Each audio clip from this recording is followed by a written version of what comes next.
Interruption does to thinking what just happened to that vase. Would you raise your hand if you've been interrupted ever? Thank you. And have you been interrupted today? Because it's 3 o'clock already, so the chances are you have. Would you please raise your hand? Few people. And have you interrupted anybody today? Few brave souls, thank you so much. And have you ever interrupted anybody? Thank you. If you didn't raise your hand to that last question, by the way, you're probably lying.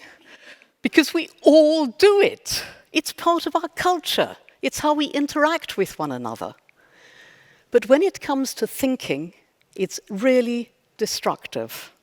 It's a form of intellectual vandalism. And why does that matter?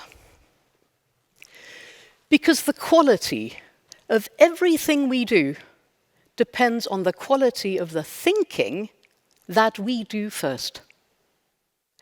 So if we can improve the quality of the thinking, then we can improve the quality of the action, and we can create a better future. Let me tell you about Max. He was 10 and he was furious. His mother had told him to go and help his little sister, and when chaos broke out, his mother blamed him. So she said, let's sit down, and you can tell me everything you're thinking and feeling, and I will listen to you, and I promise I won't interrupt. So they did that. And when he got stuck and could think of nothing more to say, she said, what more do you think or feel or want to say? And there was more. And again, he got stuck and couldn't think of anything more to say, and she asked him again, what more do you think or feel or want to say? And there was more. To begin with, Max was just angry. But eventually he calmed down and began to think. And she began to see his side of the story. And it worked so well that they've done it again and again when things have got tricky, and it is changing his life. And that is what warms my heart, because he's been bullied at school, he's had attacks of anxiety, and all of it is so much better because he has this safe place where he can think. And his mother is seeing more clearly what a lovely boy he is, how kind, how wise, how empathetic. So this safe place to think is changing his life. And that is the surprising power of giving your full attention and saying nothing. How often do you think people come up with solutions to their own problem if they want to think about them, and you give them your full attention and promise not to interrupt? In my experience, it's at least 50% of the time. And that solution will be rooted in all of who they are, all the information they hold, and it'll suit them, and it's their solution, so they're likely to want to use it. And when people get used to thinking for themselves, the success rate climbs to 80–90% in my experience. So,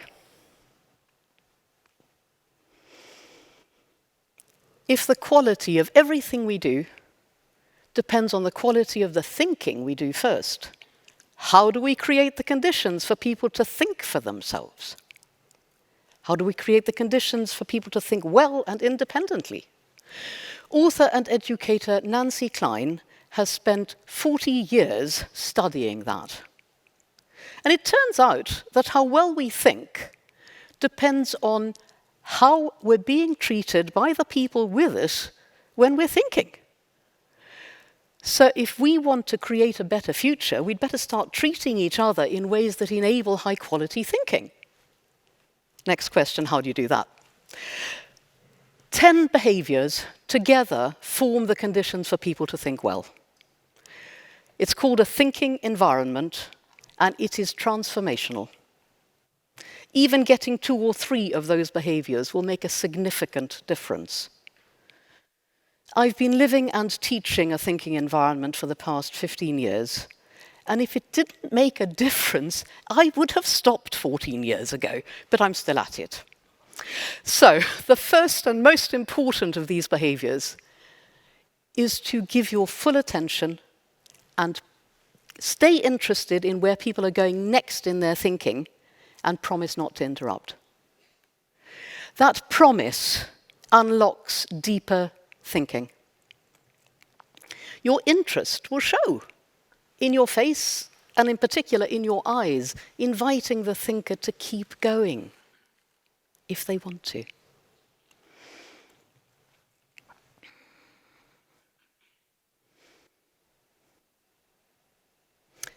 Every single person in this room has that ability to give your full attention and enable people to think for themselves.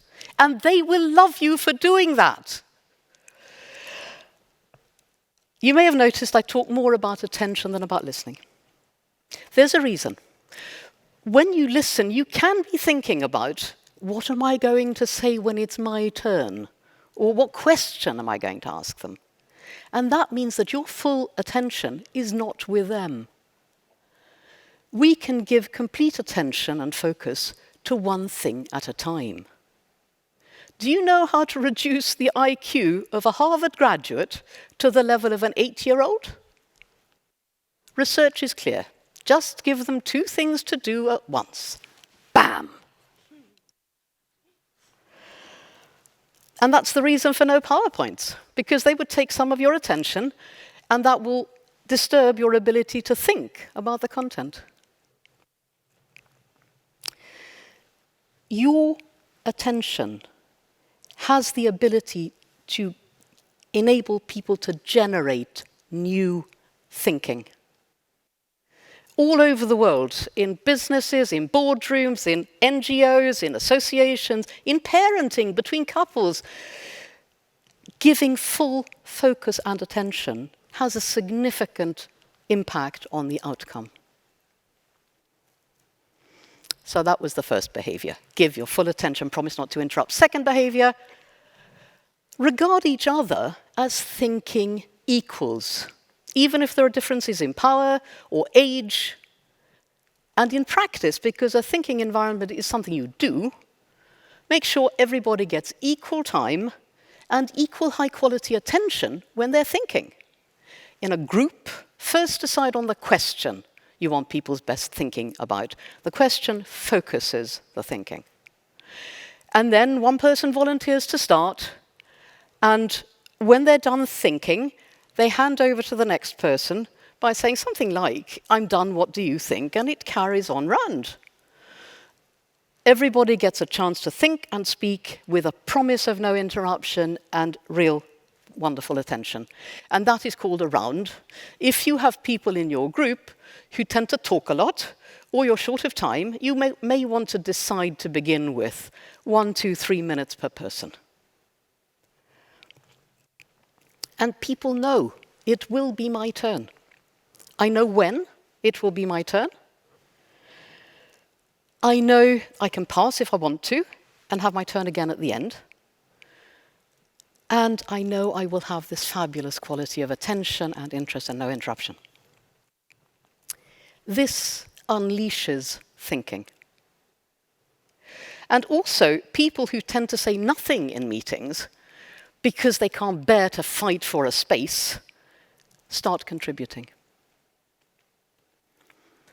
The wonderful thing, or one wonderful thing about knowing that it'll be your turn, is that when you're giving other people your attention, you don't have to think about what you're going to say when it's your turn, because you'll figure that out when it is your turn, and you're getting this fabulous attention, no interruption, and so you can sit still for a while and be quiet and think, well, what do I think now?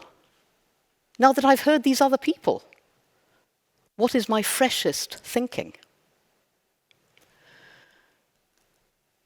Under circumstances like that, I have seen thinking take off by leaps and bounds. When people know that they will be heard, they say things they've never said. And when people know that they won't be interrupted, they think things they've never thought. Let me give you an example of how the value this brings to groups. A management team found out that they were about to lose 60% of their business. Their world came apart. I mean, can you imagine being responsible for a business and more than half of it's gone? The biggest client was leaving them. And so they decided the question they needed to think about was, what do you think we can do to save this business? And they did a round.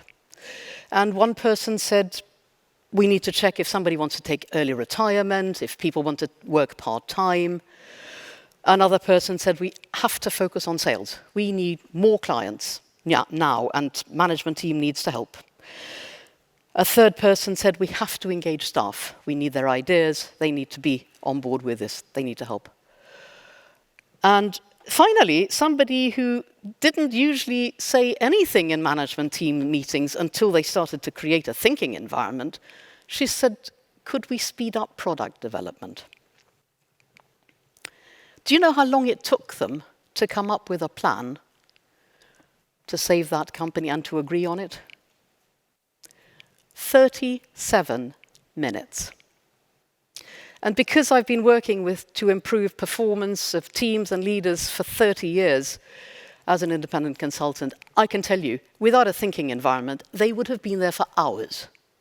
Or they could have come out with a plan which some people thought was wonderful, and other people thought not so much because their ideas hadn't even been heard, which would have made it very difficult to implement the plan.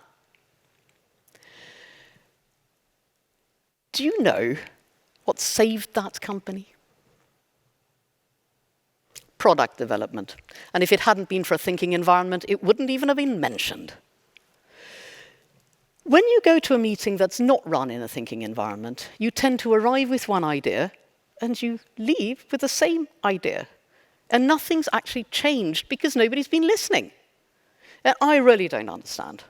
All these organizations are trying to save money, and yet they're spending gazillions on these completely pointless meetings when nobody's listening and nobody can think. Third behavior. So we have attention, we have equality, and then appreciation. So to notice what is good and saying it. It can completely change the atmosphere. At the beginning and end of meetings, when you bump into your colleagues, when you say goodnight to your family, when you look your partner in the eyes, to say what you appreciate about them. And by the way, you're remodeling your brain as you're doing that, because the pathways that we use a lot grow stronger and faster, just like muscles. And so the more you practice noticing what is good, the better you will be at it. And it gives energy. Back to interruption. Have you considered how many ways there are to interrupt? The easy one is that one. You just barge in. But there's this one. And these days you can do it digitally as well. And what about, they're all saying to the person who's trying to think, you might as well stop right there, because I have a much more interesting idea and I've lost interest in you anyway. And that will do it. Or that will do it, or getting up and walking out will do it. They're all ways of interrupting. And how can you know for sure that what you are about to say will be more important than what they are about to think that they haven't even thought yet? What value does a thinking environment bring to couples? Hannah has 2 kids. Most evenings when the kids have gone to bed, Hannah and her partner sit down across the kitchen table and one of them starts thinking about something and the other listens and gives their full attention and is interested. And then they change roles. And Hannah says they have their challenges because they're quite different, which many couples are. But this way of being with one another creates respect, affinity, connection. So it's really improving their relationship.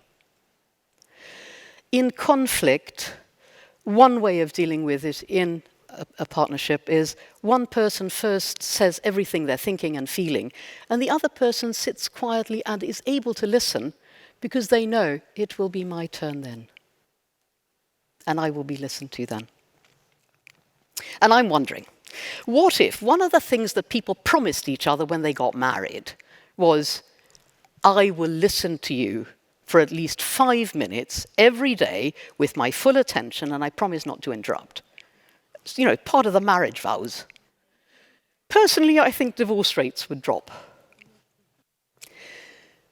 We tend to act as if we give people the correct information, that will change their way of acting. Do you think that's true? Because very often it isn't, is it? But if we sit down together and think about that information, that can change the way that people think and act.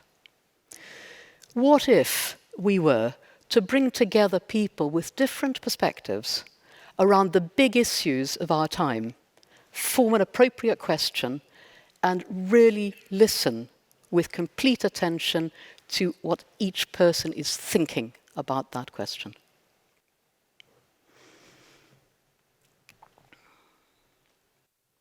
Three behaviors. And I bet some of you are thinking, don't think that's going to make much of a difference. Too simple. All I can say is, try it. It's like chocolate cake. I can stand here describing it to you, but the only way for you to enjoy it is to taste it. Thank you for your attention. And this is what attention can do for thinking.